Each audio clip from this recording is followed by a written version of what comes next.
Welcome to you in the video channel of RS आनंद यच संस्कार शिक्षण संस्थान मैलहा बहरिया Prayagraj.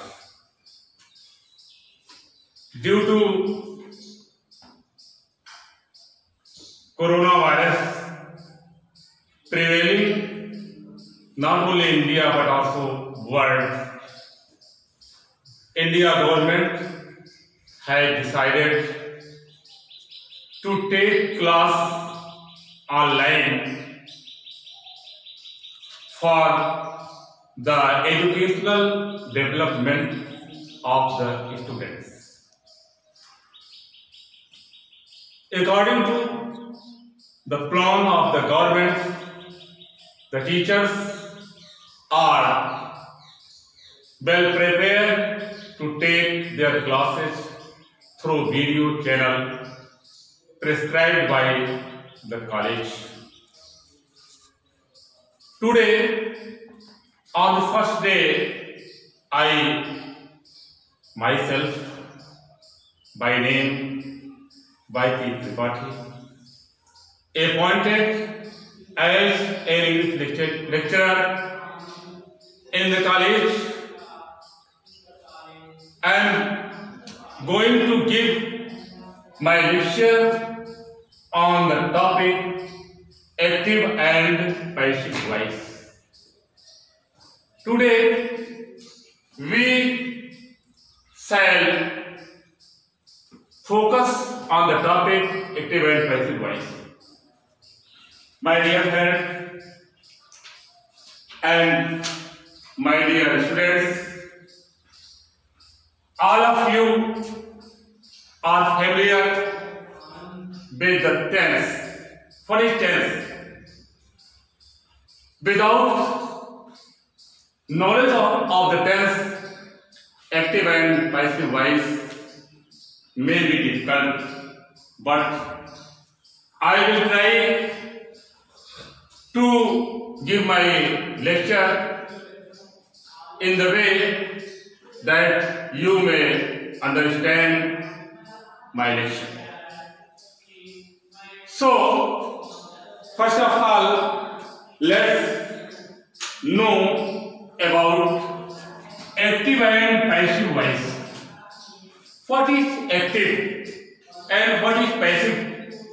It means what is difference between active and passive voice. ध्यान दीजिएगा, active,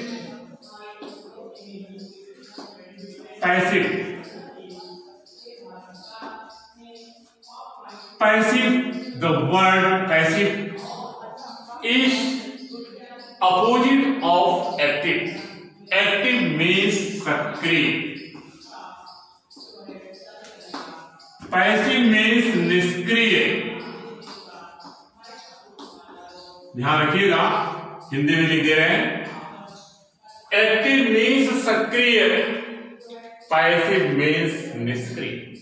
दोनों एक दूसरे के अपोजिट हैं।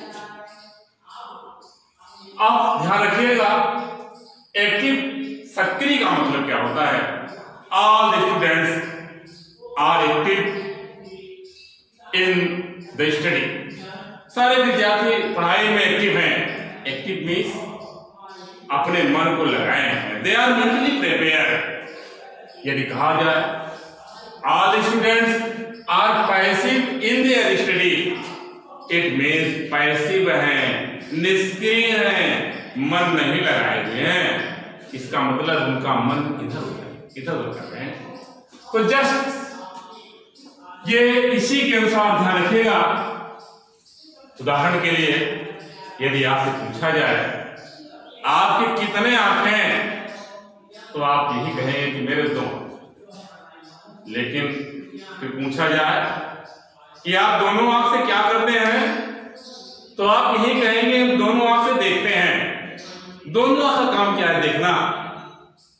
उसी प्रकार से एक्टिव और पैसिव वॉइस, जो वाक्य एक्टिव वॉइस में रहता है और उसी वाक्य को जब पैसिव में बनाते हैं, तो एक्टिव और पैसिव का की बनावट अलग अलग होती है, स्ट्रक्चर अलग अलग होता है, लेकिन अर्थ अलग अलग होता है। तो आइए अब हम लोग देखते हैं कि एक्टिव और पैसिव है क्या। For example, I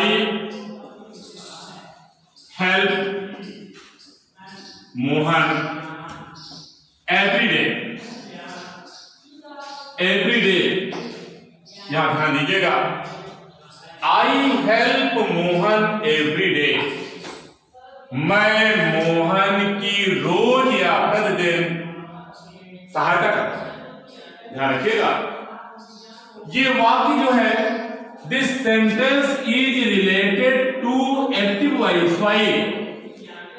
because in this sentence the subject that is pronoun I is active. pronoun I जो सब्जेक्टिव है, सब्जेक्ट का काम कर रहा है, क्या इस वाक्य में एक्टिव है।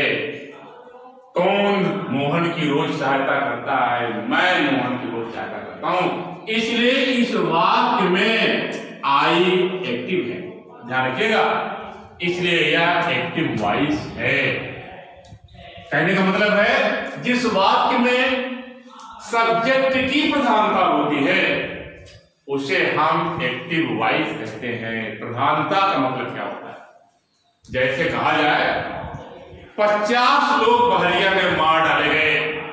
आप सोचिए, प्रधानता किस पर है? 50 लोगों की। अगर यही कहा जाए सुरेश ने 50 लोगों को बहरिया में मार डाला, आप सोचिए, अब सुरेश की प्रधानता हो गई। तो इसी प्रकार से एक्टिव वॉइस है, इस वाक्य में आई की प्रधानता है, इसलिए इसको हम एक्टिव वॉइस कहते हैं। अब दूसरी बात आती है, सेकंडली पैसिव वॉइस क्या है? पैसिव वॉइस, अब ध्यान दीजिएगा, Mohan is helped every day by me. ये ध्यान रखिएगा, ध्यान रखिएगा, Mohan is helped every day by me. Mohan रोज मेरे द्वारा सहायता किए जाते हैं। मोहन, ध्यान रखिएगा, यहां पर मोहन मेरे द्वारा रोज सहायता किए जाते हैं। पहले वाक्य देखिए, पहले वाक्य में मोहन फ्रंट पर नहीं था। ध्यान रखिएगा, फ्रंट पर आई था, दूसरे वाक्य में आ गया मोहन। मोहन की प्रधानता हो गई। पहले वाक्य में मोहन क्या था? मोहन ऑब्जेक्ट था। ध्यान रखिएगा, यहां पर पहले वाक्य में first sentence Mohan is placed as an object, but in the second sentence that is used as passive voice. In this sentence Mohan has been highlighted, Mohan को फ्रंट पर रखा गया है। Mohan is helped every day by Mohan, इसलिए यह वाक्य पैसिव वॉइस है। ध्यान रखिएगा, इसलिए वाक्य पैसिव वॉइस है, एक्टिव और passive voice. Now let's again come to the topic. First sentence, ध्यान रखिएगा, अभी थोड़ी देर पहले मैंने आपको बताया था कि दो आंख, लेकिन दोनों आंख का काम क्या है? देखना। अब अगर एक आंख को बंद कर लेते हैं तो उस आंख से हम देखें, उसी प्रकार से लेफ्ट आई को बंद करते हैं तो राइट आंख से देखें, उसी प्रकार से आप इसको देखिए। ये ध्यान रखिएगा, ये ध्यान रखिएगा, suppose that this is the figure of eye, ये ध्यान रखिएगा। इन दोनों का ध्यान रखिएगा, ये दोनों, आप इन दोनों को ध्यान से रखिएगा, ये दोनों का सेंस अलग अलग है, दोनों का अर्थ एक ही, अलग अलग नहीं है, राइट। दोनों का अर्थ एक ही है।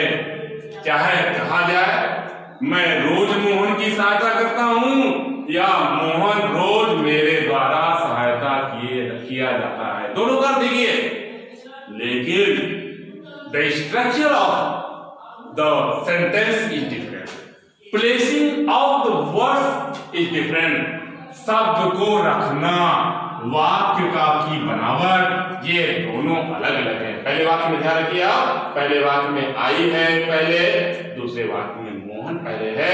इस प्रकार से ये पैसिव वॉइस है, एक्टिव और पैसिव वॉइस नहीं है। This is major difference between active and passive voice. फिर से आप समझिए इसको, जिस वाक्य में सब्जेक्ट की प्रधानता होती है, अर्थात उस वाक्य में क्रिया करता है सब्जेक्ट, उसे हम एक्टिव वॉइस कहते हैं। जिस वाक्य में कर्म की प्रधानता होती है उसे हम पैसिव वॉइस कहते हैं। This is difference between active and passive voice. आप समझ गए होंगे, मुझे विश्वास है कि आप समझ गए होंगे। अब हमें ये समझना है कि how to change active voice into passive voice. ध्यान रखिएगा, अब हम ये कि एक्टिव वॉइस को हम पैसिव वॉइस में कैसे बदलते हैं। अभी आपको मैंने बताया, आपने देख लिया। आई एम श्योर, मुझे पूरा विश्वास है कि आप एक्टिव और पैसिव वॉइस में अंतर समझ गए होंगे। फिर से बात समझिए, एक्टिव और पैसिव वॉइस दोनों के अर्थ में कोई भी परिवर्तन अंतर नहीं होता है, केवल बनावट में अंतर होता है। मैं साइकिल चलाता हूं, साइकिल मेरे द्वारा चलाई जाती है। ध्यान रखिएगा, मैं रामायण पढ़ता हूं, रामायण मेरे द्वारा पढ़ी जाती है। सेम है, दोनों का अर्थ देखिए, लेकिन बनावट अलग अलग है।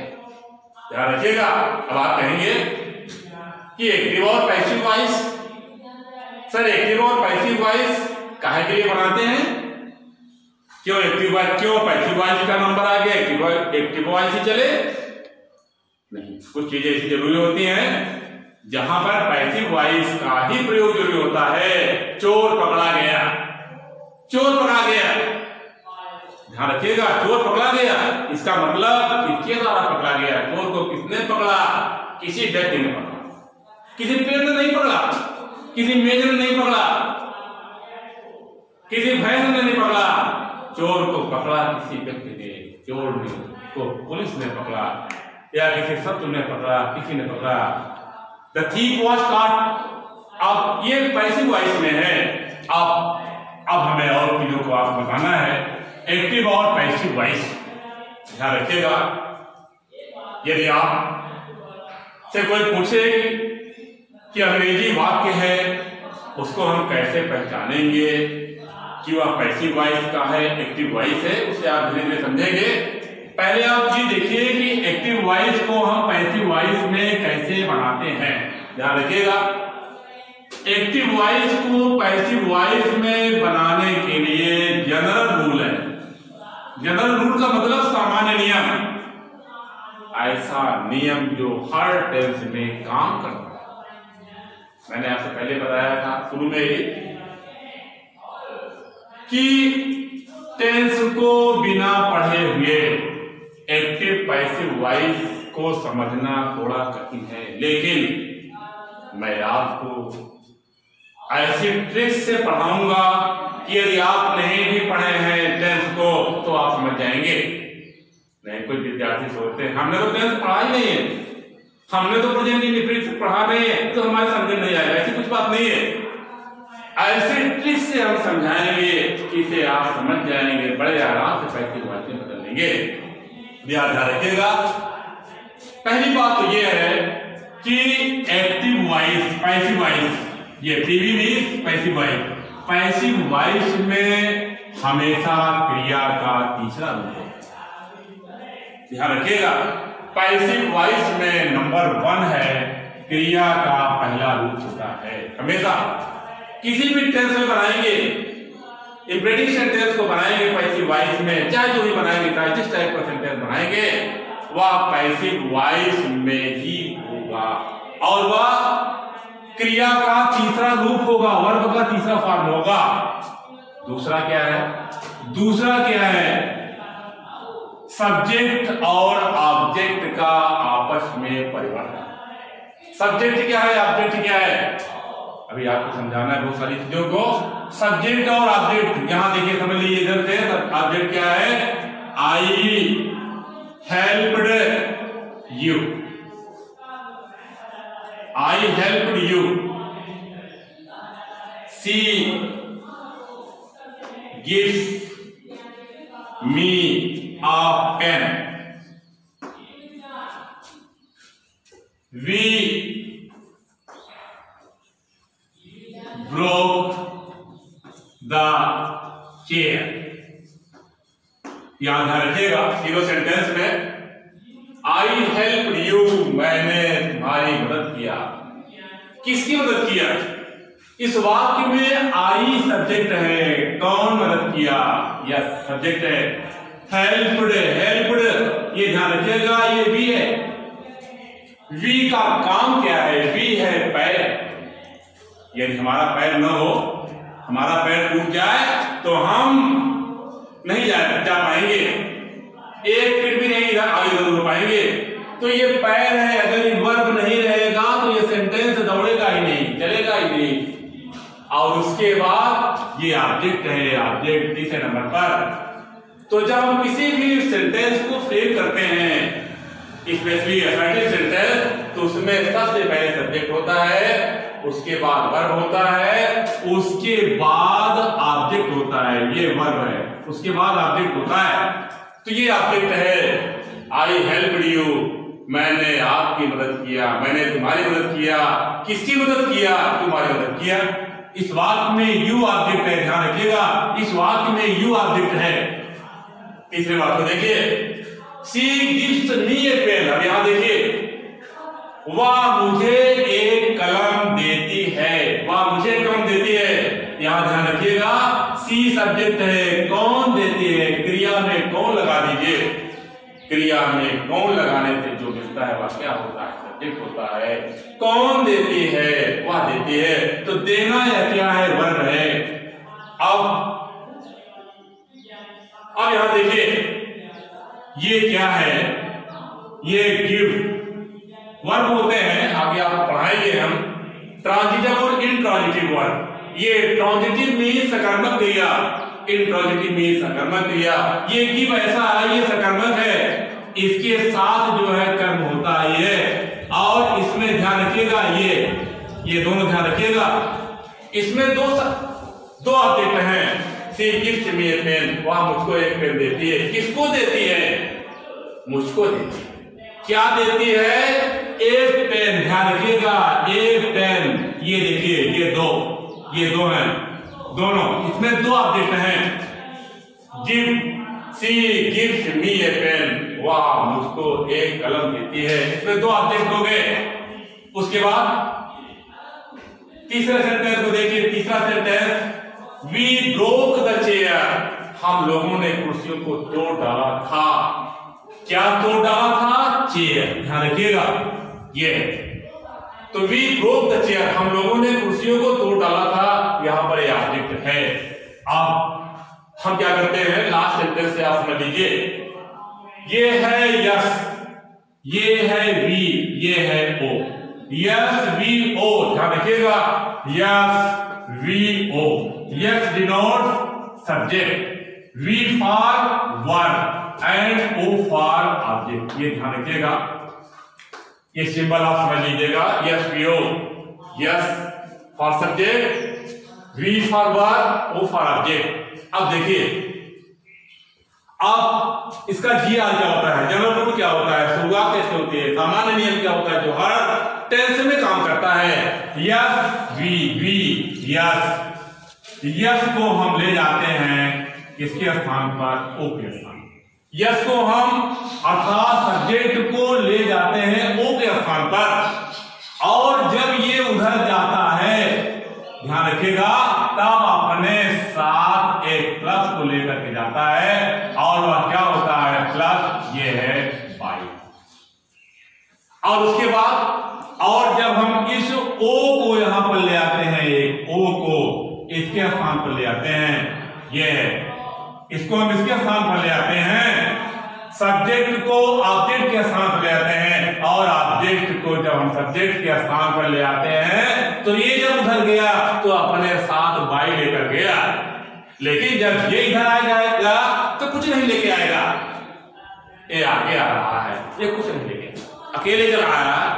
इसको हम जो का क्यों यहाँ आता है तो नंबर 1 क्या होता है, replacement of the subject and object, interchanging of subject and object, subject और ऑब्जेक्ट का स्थान परिवर्तन, पहली बात।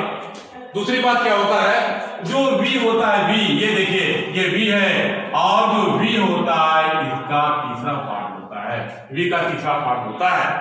अब इस सेंटेंस को बनाते हैं तो सब्जेक्ट, अब देखिए मैंने आपसे पहले बताया था जीआर में पैसिव वॉइस में हमेशा क्रिया का तीसरा रूप होता है भी, और यहां पर देखिए सब्जेक्ट और ऑब्जेक्ट, ये ध्यान रखिएगा, सब्जेक्ट और ऑब्जेक्ट का आपस में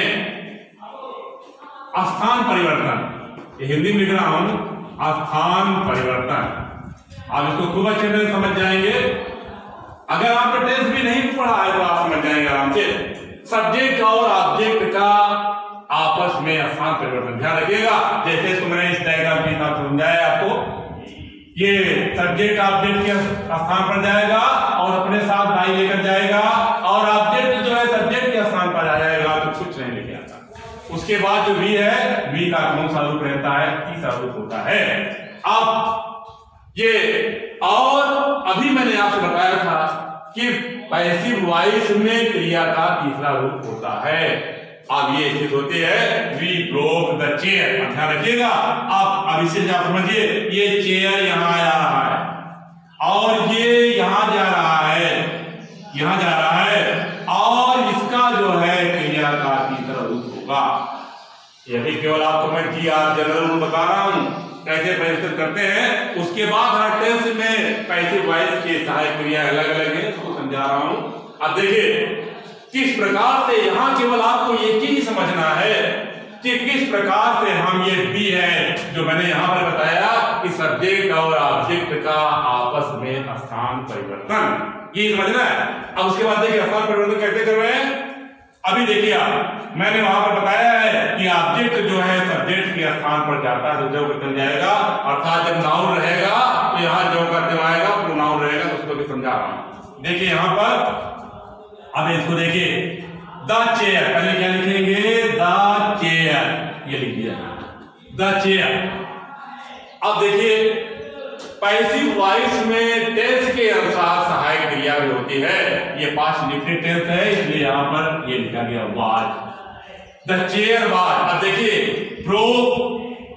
broke is the second form of the verb and this sentence is related to past indefinite tense। अब ध्यान रखिएगा, द चेयर वाज, अब इसका तीसरा रूप बनेगा। अब याद देखिए ये वाला क्रिया का तीसरा, was broken, break, broke, broken, the chair was broken. अब ध्यान रखिएगा, अब देखिए, अब ये V यहां जा रहा है, V यहां जा रहा है, किसके साथ जा रहा है, किसके साथ जा रहा है, ये बाई, और यहां पर लिख दिया गया बाई। अब देखिए अभी आपको बताना है इसको, V का यहां पर क्या हो जाता है, ये the chair was broken by us, chair जो है हम लोगों के द्वारा तोड़ी गई थी। अब देखिए यहां से एक्टिव वॉइस को जब हम पैसिव वॉइस बदलते हैं तो हम क्या करते हैं, पहला काम क्या है कि क्रिया का तीसरा रूप लगना ही है, दूसरा है सब्जेक्ट और ऑब्जेक्ट का आपस में परिवर्तन। ये जो हमने डायग्राम बनाया तो देखिए अब इसके अनुसार अकॉर्डिंग टू दिस जीआर, अब देखिए वी ब्रोक द चेयर, इसमें टेंस का भी नियम है, उसको हम बताएंगे आपको। अब देखिए the chair was broken by, पहले का क्या है, हम लोगों ने कुर्सी तोड़ डाला था, कुर्सी हम लोगों के द्वारा तोड़ डाली गई थी। दोनों का देखिए, केवल दोनों का स्ट्रक्चर अलग है। अब देखिए हम आते हैं और नेक्स्ट पॉइंट पर चलेंगे। पहला पॉइंट हमारा क्या था, एक्टिव वॉइस को पैसिव वॉइस में डिफरेंस एक्टिव और पैसिव को बताने के बाद पहला टॉपिक क्या है, सामान्य नियम, जिसमें मैंने आपको दो चीज A and B. A means passive voice में क्रिया का तीसरा रूप, बी का मतलब क्या है, सब्जेक्ट और ऑब्जेक्ट का आपस में स्थान परिवर्तन। ये एग्जाम्पल है, ये देखिए ये एग्जाम्पल है, ये एग्जाम्पल हो गया।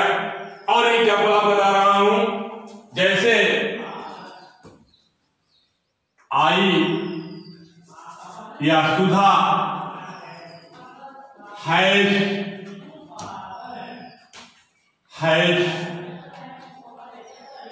Written a letter.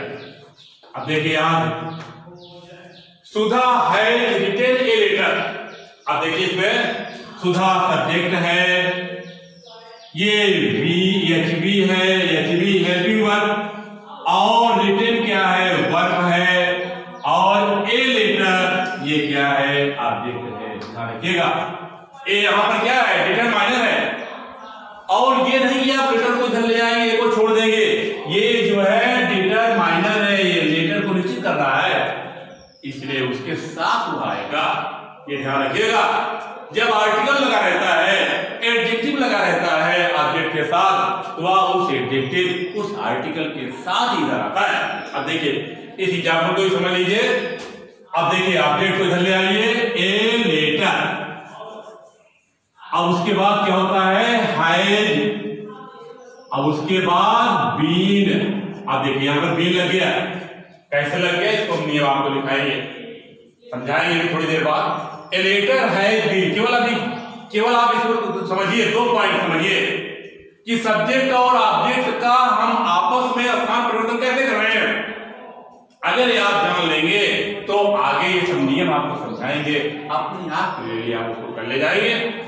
तो ए लेटर हैज बीन आ गया, ये कैसे आया, क्योंकि प्रेजेंट परफेक्ट टेंस में पैसिव वॉइस में एचबी बीन भी जुड़ जाता है। ए लेटर हैज बीन, और ये भी खूब ध्यान रखिएगा, प्रेजेंट परफेक्ट टेंस होगा, पास्ट परफेक्ट टेंस होगा, फ्यूचर परफेक्ट टेंस होगा, उसमें क्रिया का तीसरा रूप होता ही है, और वह पैसिव वॉइस में भी वह रहेगा। इसलिए आपको इन तीनों टेंस को बदलना है, तो उसमें क्रिया के तीसरे भाग के बारे में सोचना नहीं है। ए लेटर हैज बीन यहां लिखा है, रिटन बाय सुधा, ये देखिए सुधा, ये हो गया। A letter has been written by Sudha, a letter has been written by Sudha. अब इस प्रकार से ये एक्टिव और पैसिव वॉइस हुआ। आप ध्यान रखिएगा, एक बार फिर आप समझ लीजिए इसको, ये बेसिक चीजें हैं, और आगे हम जब नेक्स्ट टॉपिक पर चलेंगे तब आगे आपको और रूल बताएंगे। याद देखिए, पहले दो ही चीज आपको समझना है कि किस प्रकार से क्रिया का तीसरा रूप लिखा गया, और जो क्रिया का तीसरा रूप लिखा जाता है या टेंस की निर्धारित सहायक क्रिया के बाद लिखा जाता है, और उसके बाद भी क्या है, मेन ये बच्चे इसी को नहीं कर पाते हैं, जो स्थान परिवर्तन, इसीलिए इस पर बहुत फोकस दे रहे हैं, सब्जेक्ट और ऑब्जेक्ट का आपस में। ये देखिए, ये स्थान परिवर्तन, ये स्थान परिवर्तन, स्थान का मतलब जहां पर हुआ है, बैठा हुआ है, उसको वहां ले जाए और वहां ले जाकर उसको कर दे, वही स्थान परिवर्तन है। जैसा कि मैंने आपको इस डायग्राम के हिसाब से यस वीओ, ये यस वीओ के अनुसार मैंने आपको बताया, समझाया है। यस वीओ, यस को ओ के स्थान पर, ओ को यस के स्थान पर, और जब यस वहां पर जाता है, यहां पर एक और समझ लीजिए, जब पैसिव वॉइस में यस उधर जाएगा तो न्यू ऑब्जेक्ट हो जाएगा, जब वो इधर आ जाएगा क्या हो जाएगा, न्यू सब्जेक्ट हो जाता है। तो today I stop my lecture on this time. Thank you very much for watching video today. On the next day, I will meet you with the same topic, active and passive voice, for the next lecture. Thank you.